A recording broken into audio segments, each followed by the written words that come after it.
Berlin, August 1939. The city shakes under boots, banners whip like blades in a hard wind, and a faint blue hiss lingers in a basement lab where Otto Hahn steadies his hands over glass.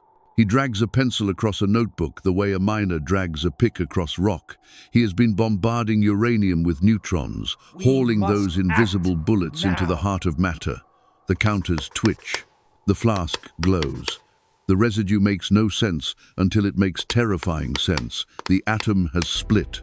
A shell cracked, fragments flying, stray neutrons seeking new hosts. Not a spark, but a storm waiting to feed on itself. Hahn looks up and says, as if naming a quiet god, "We have changed the world." Above him, the radios bark speeches. Below him, the chain reaction whispers. The whisper travels faster than trains. In Paris, in Copenhagen, in Princeton boarding houses, where exiled physicists sleep on narrow beds, rumors sift like ash. One man hears and stops sleeping. Leo Szilard, Hungarian, restless, pacing a New York apartment whose windows rattle with summer thunder, treats the floor like a chessboard and the future like a cornered king. If the reaction sustains, he thinks. If the neutrons multiply, if you stack enough fuel and shape it right, 1 kilogram could erase a city block, a harbor, an alphabet of names. He opens the icebox, forgets why, shuts it, and keeps pacing. The night feels like a fuse. He needs a signature, not a common name, not a hired pen. He needs the one man whose scrawl would move a president's chair an inch closer to the edge. He borrows a car and rides east through salt air and cedar, toward Long Island's quiet shore, toward a cottage where the old lion sits in sandals with a violin leaning against a chair. Albert Einstein watches gulls cross the silver water as if they carry time itself in their wings. He has left Germany behind, left book burners to their fires, left politics to men he does not trust. He wants equations, light, and Bach. Then Szilard climbs the steps, wind dragging dust across the porch, and the old lion listens. They speak in German, but the language is smaller than the world they're about to touch. Szilard lays out the parts: uranium, neutrons, chain reaction. He adds the one piece that turns science into destiny: Germany. Hahn's lab sits inside a nation sharpening steel, hauling blades across maps. What if they reach the threshold first? What if the first son born on Earth wears a swastika? Einstein's jaw tightens. He has warned of human pride before, of Prometheus without priests, but warning feels thin now. He takes a sheet of paper and a fountain pen that has signed 1,000 autographs and no orders. The nib scratches, fed by belief and dread alike. It may be possible to construct extremely powerful bombs of a new type. One bomb might destroy a port, a city. He signs the name that has bent light and frightened kings. The letters stand like pillars. Albert Einstein. It will read, in dry directories and careful histories, that on the 2nd of August 1939, a letter went to the White House. But the paper also went somewhere else into a current that dragged continents. Couriers carry it. A naval aide smooths it on a desk. A secretary logs it in a book whose spine creaks like a hinge. The envelope waits for the moment when it will stop being paper and start being a hinge for history. Washington, early autumn. Franklin D. Roosevelt reads it in a room where the air smells of smoke and leather and ink. The president has long fingers and a tired patience. Europe is a powder magazine. Poland about to be taken, France about to tremble, Britain about to steel its voice against a storm. He reads slowly uranium, chain reaction, Germany, and looks past the window where the lawn is trimmed into American calm. He takes a pencil and drags 3 words across the margin. We must act. It is not a trumpet. It is a lever clicking into place. They do not call it the Manhattan Project yet. They call it committees, budgets, requisitions, a program to survey fissionable ore, men in grey suits practicing secrecy as if it were another science. They start collecting mines the way a quartermaster collects steel. Exiles arrive with battered suitcases and good shoes. Refugees sign forms and then vanish behind clipped names and dead-end addresses. Laboratories learn to whisper. Chalkboards fill with integrals like rivers. A nation of farmers and ball players and factory hands begins to dig for a sun hidden inside rock. Across the Atlantic, the Wehrmacht hauls its flags through cities that smell of fear and brick dust. In Asia, steel flashes. The globe groans.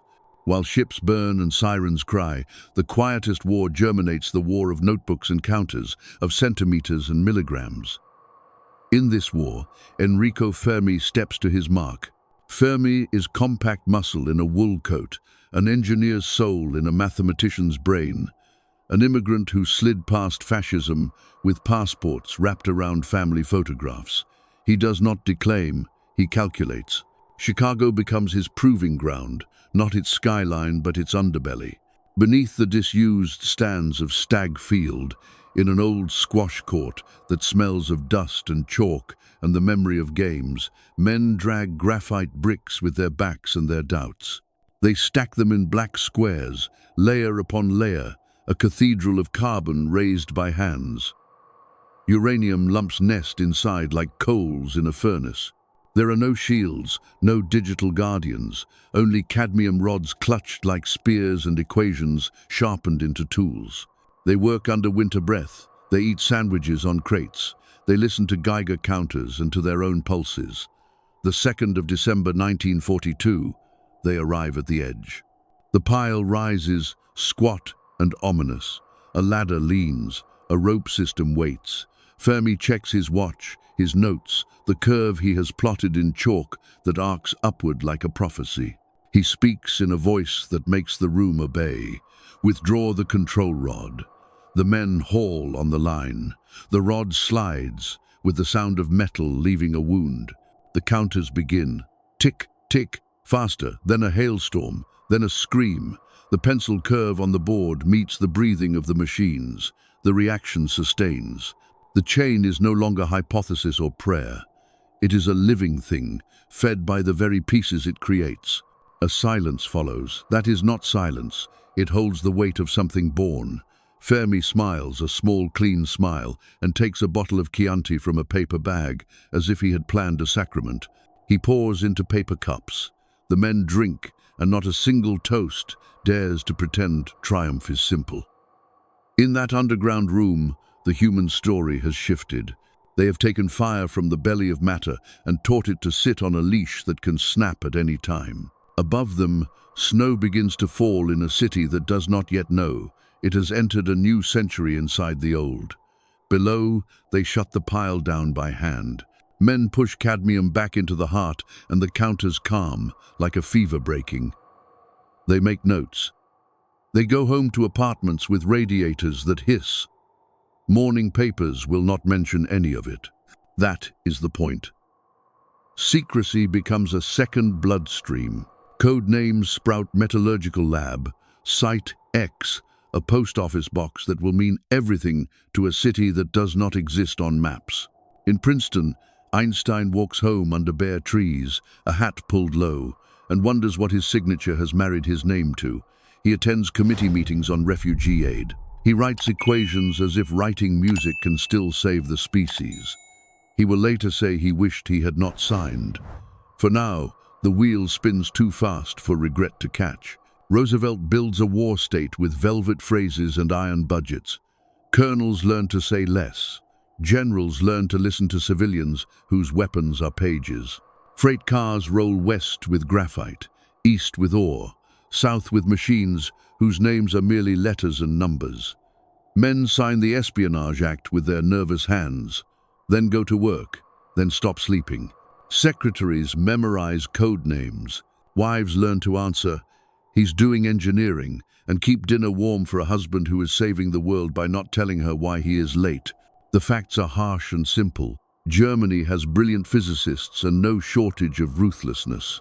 America has distance, industry, and an ocean of hope unafraid to turn ferocious. Japan hunts the Pacific. Britain bleeds and does not collapse. The Soviet Union buries its dead by the acre and keeps marching. Somewhere inside this storm, a new sun is being assembled from pencil lines and prayer. It will not care which anthem plays beneath it. A hinge year clicks.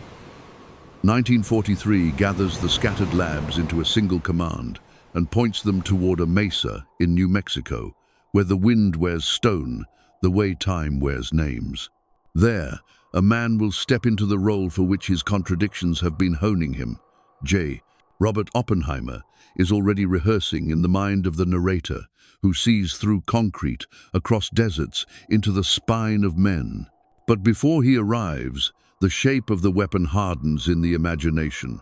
Uranium for a gun-type device that slams one mass into another. Simple, brutal, like two trains meeting. Plutonium for a device that demands implosion. A perfect inward fist, timed in 32 directions, at once complex, surgical, as if the universe insists on art before apocalypse. Even in blueprints, fate splits into two branches that will bloom as different mushrooms over different cities. History is black and white, but the souls inside it glow. The waitress in Chicago who refills a physicist's coffee does not know she is part of a chain reaction of her own. The machinist in Cleveland cuts a disc to tolerances that will decide a desert dawn. The miner in the Congo swings his pick into rock that will end empires. The radio announcer in Tokyo will one day measure seconds by a shadow burned into a wall. The omniscient eye sees all of them and does not blink. The argument has already begun, and it will never end. Does the weapon save lives by ending the war faster, or does it write a curse on the species in letters so bright they blind? Szilard drafts petitions, others tear them up. Soldiers ask for decisive blows. Mothers ask for sons back at dinner tables. Roosevelt dies, and Truman inherits a world hidden behind folders stamped secret. But that is later. Tonight, on the far side of winter, Fermi's pile sleeps under bleachers that smell of old games, and Einstein's letter sleeps in a file that smells of ink and dust. And trains keep crossing the Republic under stars that have never had to compete with a sunrise, man-made and immediate. The narrator can name the cities to come, can count the seconds of a bomb's fall, can feel the shockwave snap glass, can list the temperatures in digits that no hearth will ever contain. But Chapter 1 belongs to paper and graphite and faith.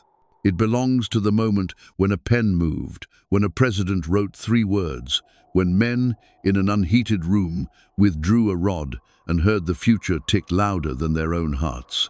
It belongs to America in monochrome, the Depression's grey lifting into the war's grey, factories painting themselves in camouflage of necessity, a nation learning how to keep a secret the size of a star. On a table in that Chicago room sits a logbook. The entry looks dull as a grocery list. This day achieved a self-sustaining chain reaction. The clerk's letters march in a neat row, but what they hold is not neat. It is fire from the bones of the world. It is the first ember of a dawn that will stain clouds and consciences. The men close the book and shake hands. Nobody cheers. Somebody coughs. Somebody thinks of a wife sleeping across town. Somebody Fermi tucks his equations into a coat pocket and climbs the stairs, and the light at the top looks too bright for the hour. He steps into snow, and the flakes drift down like ash that forgot its heat. Einstein puts away his violin that night and stares at the empty chair next to it. Szilard tries to sleep and fails. In Washington, a stenographer turns off a lamp, unaware she has copied a paragraph that will rewire every border on Earth. In Germany, another lab hums. In Japan, a boy ties a bandana and heads to drill. The world moves, fed by belief and by fear, hauling blades of purpose across miles and years, dragging dust of old certainties into a pile to be burned. The camera of history pulls back. On the horizon, a mesa rises. Beyond it, a tower will climb against a sky that has never met its match. Men will drive west with their windows down, sand stinging their faces, pockets full of secrets, Oppenheimer's eyes lit with something colder than ambition and hotter than faith. But not yet. First, there is the letter, then the pile, then the gathering mines, metals, equations, toward a place where the wind will one morning taste like lightning. What began as ink on paper now has mass. It hums in crates, rattles in freight, weighs on chests in rooms without windows. The Republic sleeps, the counters in quiet corners do not. And the narrator, keeper of the black and white ledger, writes the final line of this first act with a steady hand.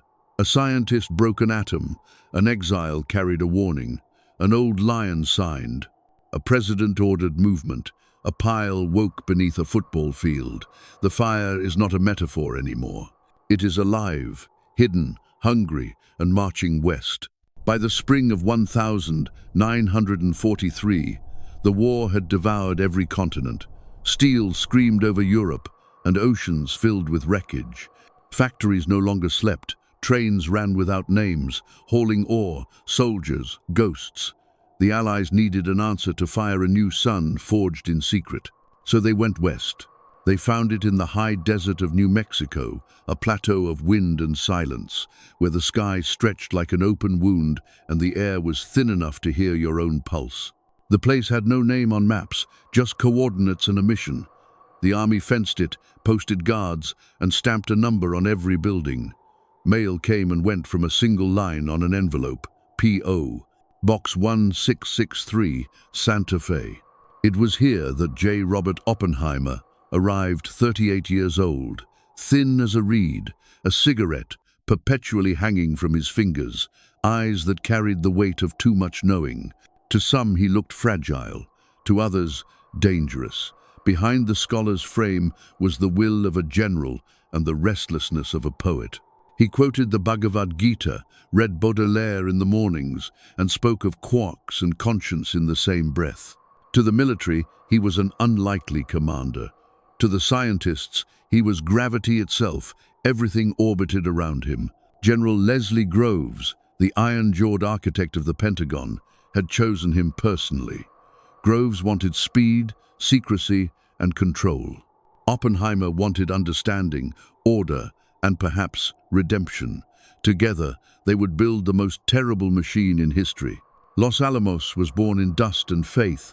Bulldozers carved roads through cactus and juniper. Barracks rose overnight, hauled together with timber and ration nails. Families followed wives, children, even pets swallowed by the desert's endless horizon.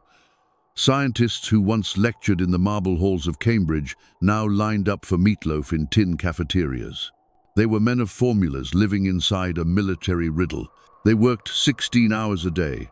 They lived by code names and silence. The guards called them the Ghost Army. Oppenheimer called them a community of reason inside madness. Every morning, trucks dragged up the mountain with crates marked machinery. Every night, the stars looked down at lights burning behind blackout curtains. The residents were forbidden to tell anyone where they lived. When their children mailed letters to grandparents, the return address read only Box 1663. The postmaster in Santa Fe learned not to ask questions. Inside the labs, equations bloomed like fever dreams. Chalk dust hung in the air like fog. At night, physicists scribbled formulas on paper that smelled of sweat and tobacco. They argued about neutron reflectors, critical mass, implosion lenses. The talk was fast, urgent, obsessive. Each man believed he was racing a rival somewhere in Germany, a mirror version of himself behind enemy lines. They were all haunted by the same nightmare, that Hitler would get there first. Oppenheimer walked the corridors at midnight, coat flapping, smoke trailing behind him like a small storm. He stopped to read equations, corrected numbers with a piece of chalk, murmured something in Sanskrit, and kept walking. He rarely raised his voice, but when he spoke, the room obeyed. "We are not building a bomb," he said once. "We are discovering whether mankind deserves to exist." The project split into two veins of madness. The uranium gun design, nicknamed Little Boy, seemed almost straightforward: slam two subcritical masses together fast enough, and the chain reaction would run away on its own. Crude but possible. The plutonium implosion design, Fat Man, was another beast entirely. It demanded a sphere compressed perfectly inward by 32 synchronized explosions, a choreography of microseconds. One failure, one mistimed spark, and it would be nothing but dust and shame. Fermi, the master of control, took the lead on plutonium. Oppenheimer called the prototype the gadget, as if naming it lightly could soften what it was meant to do. Meanwhile, outside the barbed wire, America roared toward victory. War bonds, victory gardens, ration books, the nation fought in color while Los Alamos lived in grayscale. Inside, even joy felt rationed. Marriages strained. Babies were born in secrecy. Laughter carried a hollow echo. Yet through exhaustion, a strange sense of wonder persisted. They were, after all, writing the last chapter of the war in chalk and metal. One night in late 1944, during a storm that shook the windows loose, Oppenheimer stood by the glass, watching lightning crawl across the mesa. "Look at that," he whispered to a young technician. "That's nature splitting atoms for free." The boy didn't answer. The lightning struck a ridge and vanished. The room smelled of ozone and nerves. The science advanced faster than anyone predicted. In a matter of months, the impossible had become assembly diagrams. The desert began to fill with prototypes, detonators, steel shells, high-speed cameras, dummy cores. Men tested and retested, hauling crates through dust storms, dragging cables through mud that turned to concrete under the Sunday. Every part of the bomb was handmade, improvised, tested again. They were not just building a weapon, they were building the vocabulary of a new age. In the evenings, they gathered in the mess hall, physicists, machinists, secretaries, listening to jazz from a radio that barely caught signals through the static. They spoke in murmurs about the front lines, about the letters from Europe, about friends who would never write again. Oppenheimer sometimes played host, standing at the end of the table, glass in hand. "When this is over," he would say, "we will return to the stars." No one knew if he meant telescopes or judgment. By 1945, the desert had grown a pulse of its own. Rail lines snaked into the valley. Convoys arrived under blackout orders. The laboratories hummed day and night. The pressure was unbearable. They needed proof that the math was not a dream. A single mistake, a miscalculation of a fraction, could turn the bomb into a dud, or a miniature sun that consumed its makers. Some whispered that the first detonation might ignite the atmosphere, burning the world in a heartbeat. Fermi calculated the odds, near zero, but not zero. They kept working anyway. In February, Oppenheimer drove alone to the edge of the Jornada del Muerto, the journey of the dead man. It was a vast, skeletal plain, cracked and pale under the wind. He stood on a ridge and stared out at miles of emptiness. The wind dragged dust across his shoes. The sky looked big enough to hold judgment. Here, he thought, the world could end, and no one would know until the smoke reached the horizon. He named it Trinity. When he returned to Los Alamos, the men noticed a change. He spoke less, smoked more, and spent long hours at the firing range built for the implosion tests. He moved through rooms like a ghost, rehearsing for history. Groves demanded deadlines. Oppenheimer promised miracles. The gadget would be ready by summer. Every ticking second sounded louder than the desert wind. In May, the scientists tested the implosion system with a dummy core. No plutonium yet, just explosives and steel. The desert roared, a crater bloomed, and dust climbed into the sky like prophecy. Instruments read perfection. Fermi grinned for the first time in months. "It will work," he said. Oppenheimer nodded but didn't smile. The horizon still burned. Behind him, men celebrated. Inside him, something colder stirred a silence that felt older than the war itself. The machine was almost complete. The equation had been solved. What remained was to light it, to see whether the human race could bear to look at what it had created. He walked back to his quarters that night, the desert moon bright as a searchlight.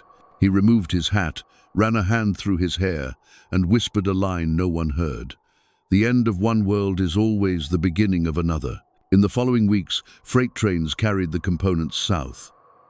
The final assembly site rose at Alamogordo, steel towers, bunkers, wiring strung across sand. The scientists moved like pilgrims, each step feeding the altar they had built. Rumors said the Germans had surrendered. Europe was over. But the machine could not be undone. Momentum had its own orders now. Los Alamos fell quiet. The wind took over again. Families packed, waiting for permission to go home. Children played near fences that hummed with desert heat. Oppenheimer stood alone on the balcony, smoke curling from his cigarette, eyes fixed on the distant white peaks. He had promised the generals a son, and the generals would have it. The last night before Trinity, the sky over New Mexico glowed with dry lightning. Oppenheimer sat by the window, the Bhagavad Gita open beside him, unlit cigarette between his fingers. He read silently, "Now I am become death, the destroyer of worlds." Outside, thunder rolled like slow artillery. By dawn, the convoy had begun its journey to Alamogordo. Trucks groaned through the desert, carrying the gadget in pieces, wrapped in canvas and secrecy. The soldiers joked about the big firecracker. The scientists said nothing. The desert waited, indifferent, ancient. Oppenheimer rode in silence, eyes fixed on the horizon where the first tower of Trinity stood a dark shape against the whitening sky. Dust trailed behind the convoy like smoke from a future that hadn't happened yet. He had led them here, step by step, formula by formula, fear by fear. The poet of the desert, the reluctant Prometheus, hauling mankind toward the dawn it could not escape. The wind picked up. The towers gleamed faintly in the distance. And as the trucks crawled closer, the sun rose behind them, pale, cold, temporary. The next sun would be their own creation. The desert would bear witness, and history would hold its breath. The desert had waited for this moment for 1,000 years. Silent, empty, a canvas of wind and bones stretching across New Mexico's Jornada del Muerto, the journey of the dead man. The name fit too well. It was July 1945. The war in Europe was over. Hitler was dead, his empire reduced to ash and echoes. But in the Pacific, the killing had not stopped. Cities still burned, boys still drowned under black skies. And in the middle of the American desert, behind fences and silence, the men of Los Alamos were building an ending that might never end. The weapon had a name now, the gadget. It was no longer theory, no longer equations scratched in chalk or prayers muttered in sleepless barracks. It had mass fat and ugly, wrapped in wires and mystery. Every bolt, every wire, every grain of plutonium had been hauled here by train, truck, and trembling hands. Oppenheimer had chosen the site himself, 30 miles from the nearest town, surrounded by nothing but sky. He had driven out weeks earlier, boots dragging through dust, the sun white as a blade above him. He looked at the flat horizon and said quietly, "This is where the world will change." The men worked through the nights. They built the tower 100 feet of steel rising from the sand like a gallows. They wired it, tested the circuits, aligned the detonators with surgical precision. At the heart of the tower sat the gadget, small enough to fit in a truck, powerful enough to unmake everything within miles. The mood in camp shifted. Jokes vanished. Laughter dried up. Fermi ran his calculations again and again. Groves barked orders, but even he seemed subdued. Everyone felt it, the weight of something beyond war, beyond victory. Rumors spread like smoke. If the bomb went wrong, the desert might ignite. If the atmosphere caught fire, the planet could vanish in a flash. Oppenheimer asked Fermi about the odds. Fermi shrugged. "Near zero," he said, "but not zero." That night, no one slept easily. July 15th, 1945. Wind tore across the plain, dragging dust into tents and eyes. Trucks hauled crates, soldiers shouted, the air crackled with tension. The scientists moved like ghosts, carrying clipboards and secrets. Some were terrified. Others looked hungry for revelation.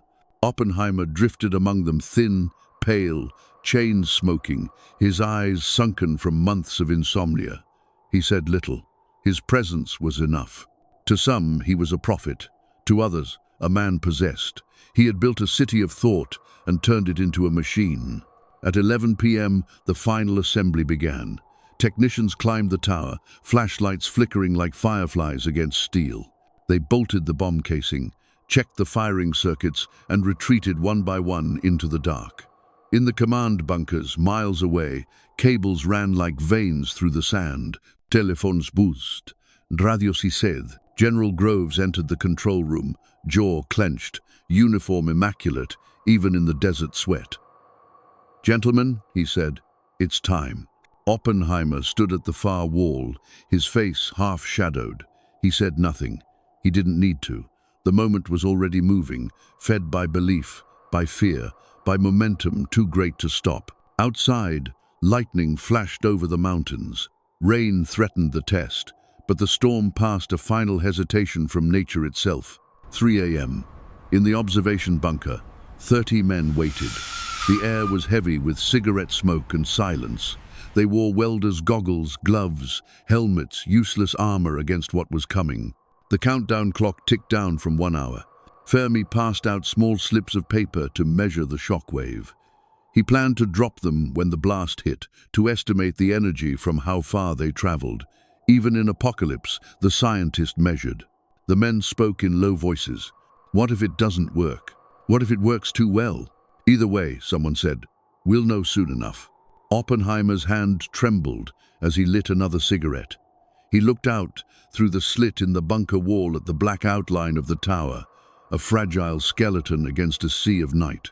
At 5 to 10, the wind died. The desert went still. The loudspeaker crackled. T minus 20 minutes. Groves gave a curt nod. Oppenheimer exhaled smoke that curled like mist around his face. Let's light it, he whispered. 5 hours, 29 minutes, and 45 seconds a.m. The countdown began. 10, 9, 8. The words were steady, but the world was not. 7, 6, 5. Oppenheimer closed his eyes. He thought of the men who had come this far. He thought of Einstein's letter, of Fermi's pile under a stadium, of soldiers dying on islands they'd never heard of. 4, 3, 2, 1. Then, light. A flash, brighter than creation, tore across the desert. For an instant, it was not color, not heat, but pure presence, white fire blooming into being. The tower disappeared. The mountains shone like mirrors. Men fell to their knees, blinded behind goggles. The sand beneath the blast melted into glass.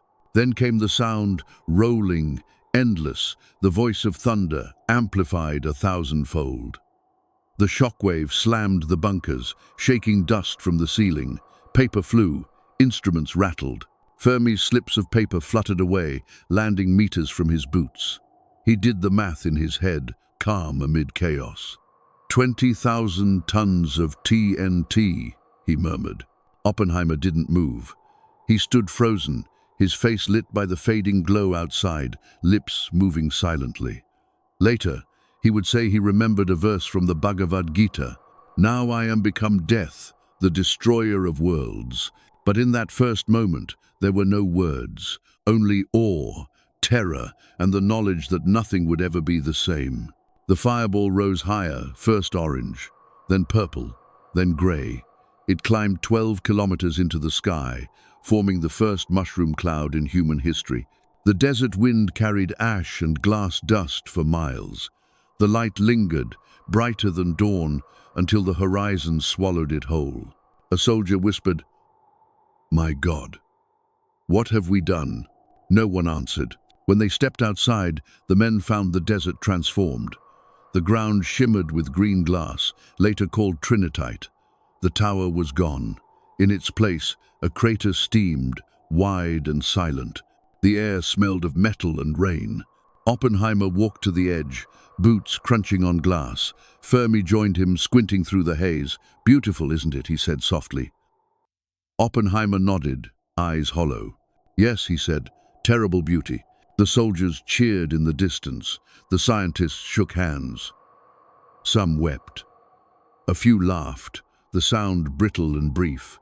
They had done the impossible, split the atom, and survived to see the dawn. But dawn itself seemed changed.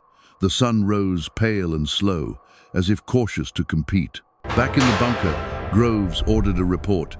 Successful, yield higher than expected. He radioed Washington with code words. The baby is born. By the time the news reached Los Alamos, the camp erupted in celebration. Whiskey bottles passed, bands played, but Oppenheimer did not join them. He sat alone outside his quarters, cigarette burning down to ash. He could still see the light behind his eyelids, burning holes through thought. He had given mankind a new sun, and it was already casting shadows. 2 days later, the first photos of the blast developed black and white ghosts, frozen in mid-eruption. The scientists gathered in silence, staring at the mushroom cloud printed on glossy paper. It looked alive. Fermi tapped the glass with one finger. "This," he said, "will end the war." Oppenheimer didn't answer. He only nodded. Somewhere inside, he already knew. Wars never really end. They only change names. In August, while the military packed the next 2 bombs for transport across the Pacific, Oppenheimer wrote a single note in his journal. "Trinity has been lit. The world is awake now." The desert went quiet again. The glass cooled. The wind erased their footprints. But far away across an ocean, over a country still at war, 2 more cities waited, unaware that the light of 1,000 suns was already traveling toward them. And in that silence, history took its breath, waiting for Hiroshima. The sky above the Pacific was clean, cloudless, deceitfully calm. August 1945. The war in Europe was finished, Hitler dead, his empire a smoldering shell. Yet in the Pacific, the killing went on. The Imperial Army refused surrender, cities burned like paper, and boys kept dying on beaches whose names they couldn't pronounce. The United States had built a weapon to end it all, and now it was time to see if it would. The generals called it Operation Centerboard, the scientists called it Destiny, and the politicians called it Peace. Before dawn on the 6th of August 1945, a silver B-29 named Enola Gay rolled down the runway on Tinian Island. Its propellers cut through the humid air like knives. Ground crews stepped back, shielding their eyes as the plane lifted, a silver cross against the rising Sunday. In its bomb bay hung a single weapon. Little boy, 9,000 pounds of uranium and theory, wired by men who hadn't slept in months. Painted in white letters on its grey belly were the words, "This will end it." J. Robert Oppenheimer wasn't there. He was in the New Mexico desert, walking through wind and silence, cigarette between his fingers. He knew what was happening. The thing he had built, the equation that had consumed his soul, was now roaring eastward through the blue toward a city full of strangers. Somewhere in his mind, he whispered, "It has begun." Hiroshima woke to the sound of cicadas. The morning was bright, almost tender. Fishermen rowed toward the delta. Streetcars rattled along rails. Children walked to school carrying bamboo poles for defense drills. The air raid sirens that morning had been false, so people returned to their work, grateful for the quiet. Above them, at 31,000 feet, Enola Gay leveled its wings. Major Thomas Farabee peered through the Norden bomb site. Below him, the Ioi bridge, perfectly shaped like a T, waited in the Sunday. He pressed the release. Little boy dropped for 43 seconds, spinning slowly as it fell. A few people on the ground looked up, a glint of metal, nothing more. Then came light. A light so pure it erased color, sound, and memory. At 8:15 a.m., the sky turned white.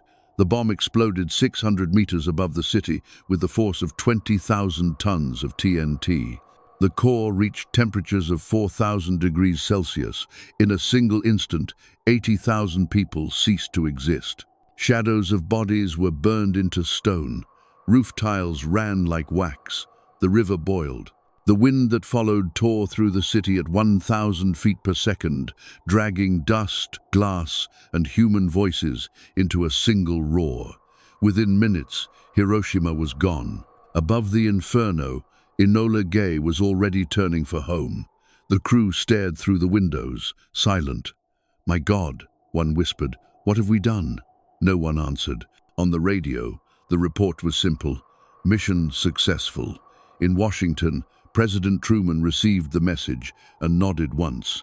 Later that day, his voice reached the nation. "We have spent $2 billion on the greatest scientific gamble in history, and we have won." The newspapers called it victory. The scientists called it something else. 3 days later, clouds forced a change in target. The next city would be Nagasaki. The new bomb, Fat Man, was Fermi's design, a plutonium implosion weapon, perfected after months of failures. On the morning of the 9th of August, 1945, the B-29 boxcar lifted off under heavy skies. At 11:02 a.m., the bomb bay opened. The crew saw the mountains, the harbor, the city resting beneath them like a bowl. They hesitated, then released. 43 seconds later, Nagasaki became light. The hills trapped the blast, reflecting it inward, doubling its fury. 40,000 dead instantly, tens of thousands more burned beyond recognition. The cathedral collapsed, bells melting in the fire. Survivors wandered through ruins, their skin hanging like torn fabric, eyes blinded by brightness they could not forget. In Tokyo, the emperor listened to reports in silence. The next day he called his council and said, "We must endure the unendurable." On the 15th of August, 1945, for the first time in history, his voice was broadcast across the empire. Static filled the air, then his trembling words: "Should we continue to fight, it would lead to the total extinction of human civilization." At noon, Japan surrendered. The guns fell silent. The war that had devoured the century was over. In the desert, Oppenheimer stood alone, staring at the empty horizon. The victory should have felt clean, but it didn't. He lit another cigarette and watched the smoke rise into the same sky that had burned 2 cities. He thought of the men who had built the bomb, of Einstein's warning, of Fermi's quiet calculations. He had promised the generals a sun, and they had dropped it on the world. The reports came slowly. 140,000 dead in Hiroshima by the end of the year, 70,000 more in Nagasaki. Thousands dying each week from burns, from radiation, from the invisible sickness no one yet understood. Doctors spoke of black rain that fell from the sky, ash mixed with radioactive soot, poisoning rivers and soil.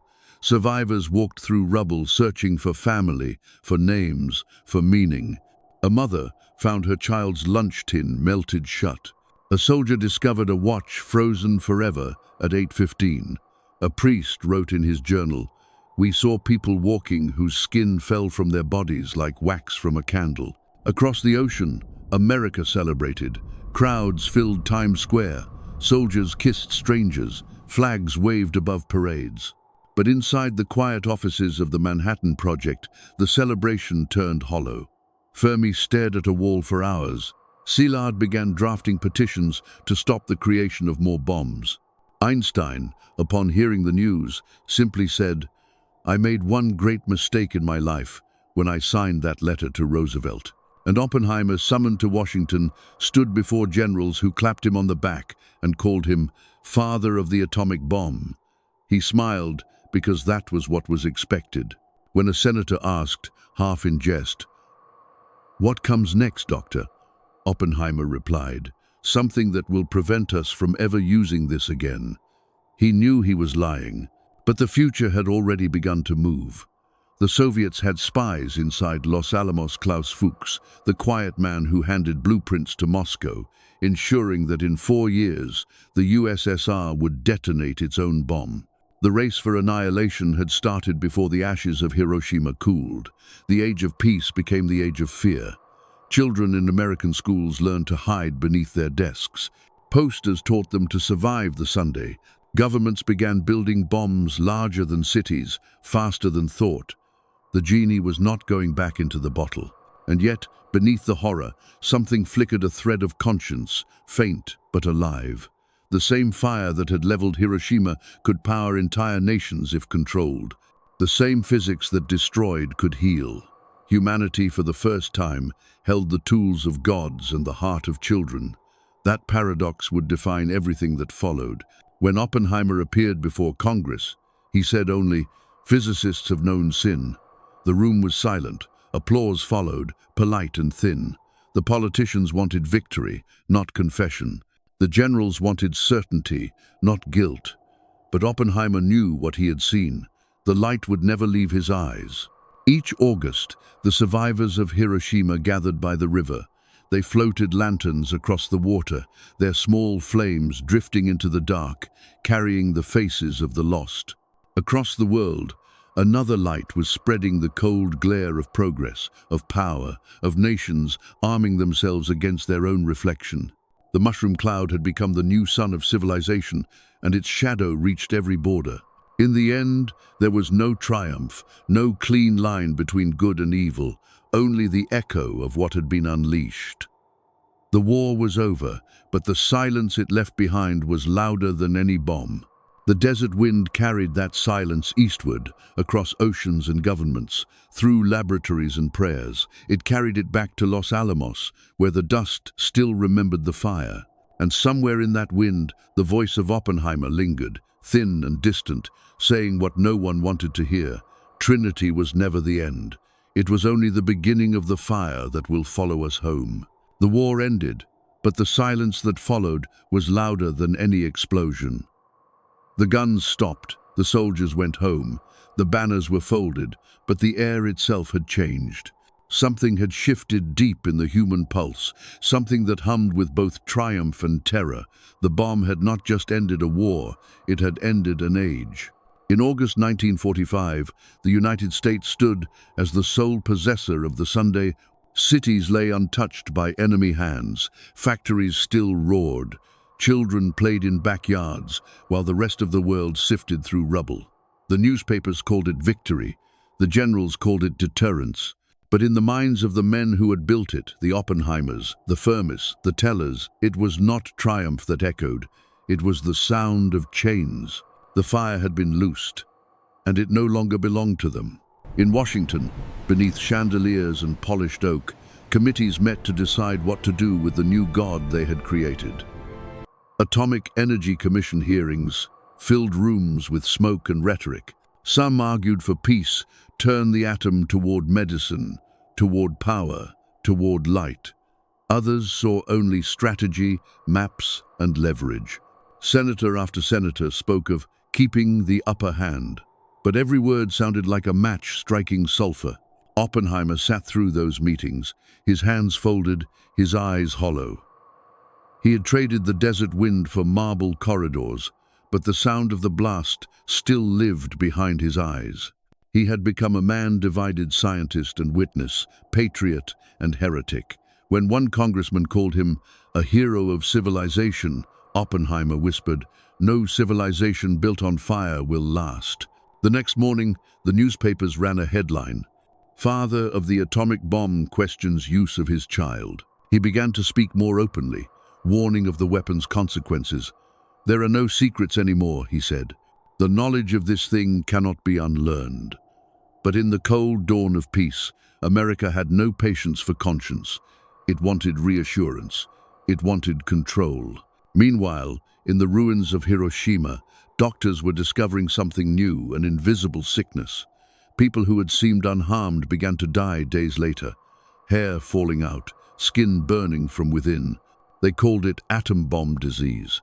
The Americans sent investigators, cameras, and Geiger counters. The data confirmed what no one had predicted. The radiation was still feeding, still killing, long after the fireball had faded. By 1946, the numbers were impossible to ignore: over 200,000 dead between Hiroshima and Nagasaki. Entire bloodlines erased. Yet the new world marched forward, feeding itself on optimism and denial. The same science that had made destruction possible was now promised as salvation.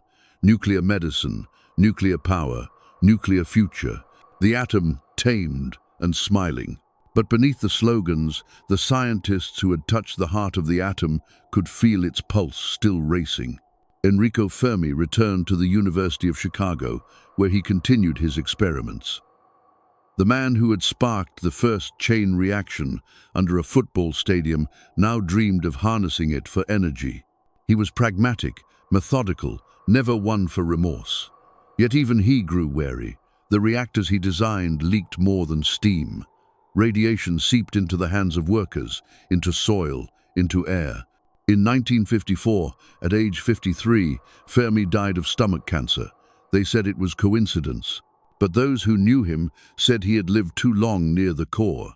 Klaus Fuchs, the quiet physicist from Los Alamos, was arrested that same year in Britain. He had been the Soviet Union's shadow all along, passing blueprints and formulas across oceans. When they asked him why, he said, "No one nation should hold this power alone." His betrayal accelerated the arms race. In 1949, the Soviet Union detonated its first atomic bomb in the Kazakh steppe. The world learned a new phrase: mutually assured destruction. The Cold War began not with bullets but with silence, the kind that hums under the skin, the kind that knows the next flash could end everything. Oppenheimer's warnings grew sharper. The physicists, he said, have known sin, and this is a knowledge they cannot lose. But the country that had once celebrated him now turned suspicious. The McCarthy era was in full swing. Every shadow was a threat, every doubt a potential betrayal. Oppenheimer's opposition to the hydrogen bomb project, his sympathy for international control, his associations from the 1930 seconds, all became weapons against him. In 1954, the Atomic Energy Commission held a hearing. The man who had once commanded 6,000 scientists stood alone behind a wooden table, his security clearance on trial. The questions came like bullets. Were you ever a communist? Did you oppose the hydrogen bomb? Would you share atomic secrets with other nations? He answered carefully, with the same precision he used to calculate particle decay, but it didn't matter. The verdict was predetermined. They stripped him of his clearance, of his access, of his voice. His punishment was not prison, it was silence. When the news broke, Einstein shook his head and said only, "The world is not ready for those who speak truth to its power." Oppenheimer withdrew to Princeton, where he lectured and smoked and aged quietly. The once skeletal man grew frail, his face lined by guilt and radiation's echo.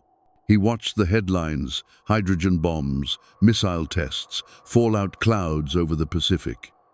Each explosion was another heartbeat in the life of the monster he had midwifed. The desert was no longer silent.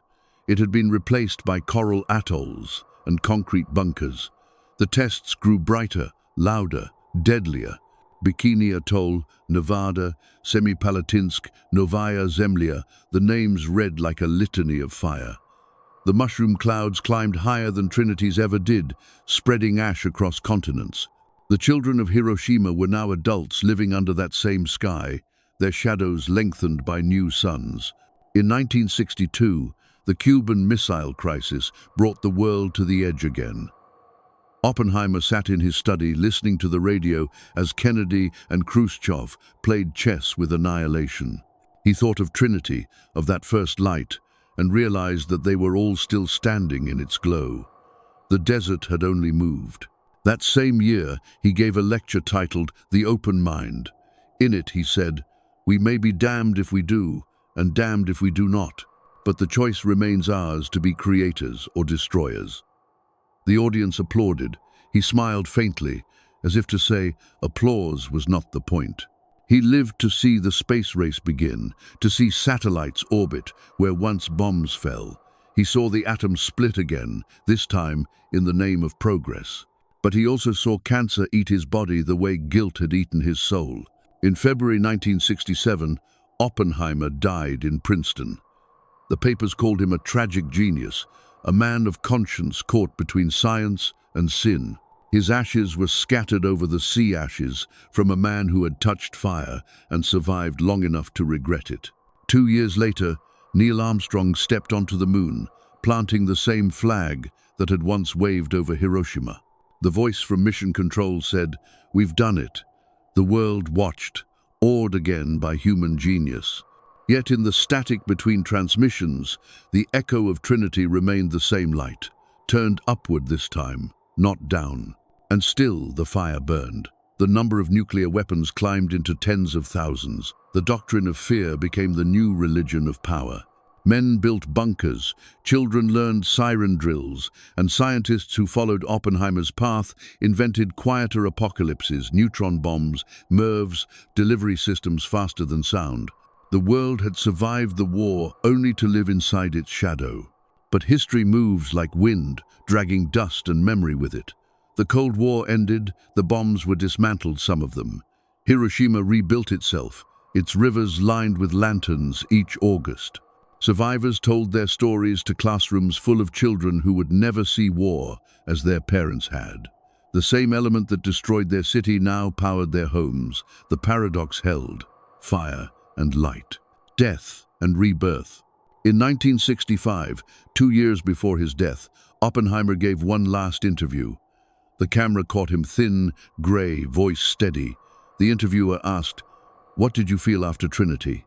He paused, eyes unfocused, as though still standing in that bunker.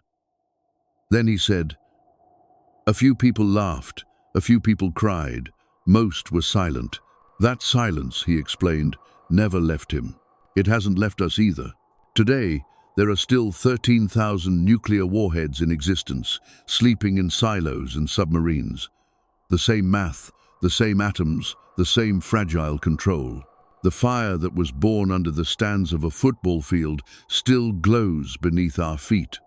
The human race learned how to summon the sun and how to live afraid of it. But the story of Oppenheimer, of Fermi, of all those who fed belief into machines of death, is not only a warning, it is also a mirror. It reminds us that genius without conscience is blind, but conscience without courage is useless. It reminds us that the same hands that can destroy the world can also save it if only we remember the cost. The desert at Alamogordo remains quiet now. The glass has cooled. The wind drags dust across the crater where the tower once stood. Tourists come sometimes, standing in silence, cameras in hand. They don't hear the explosion, but they feel it, the echo of a world split open by its own brilliance. And if you listen closely, past the hum of wind and memory, you can still hear him, the man who lit the fire. Oppenheimer's voice, faint, carried on the sand. Two men, one who lit the flame beneath a stadium, one who turned that flame into a bomb. They ended a war. But they also began a century in which man must live beside his own creation, half in light, half in shadow. The war was long over, the fire remained. And humanity, still dragging dust through history, must decide whether to feed it again or finally let it die.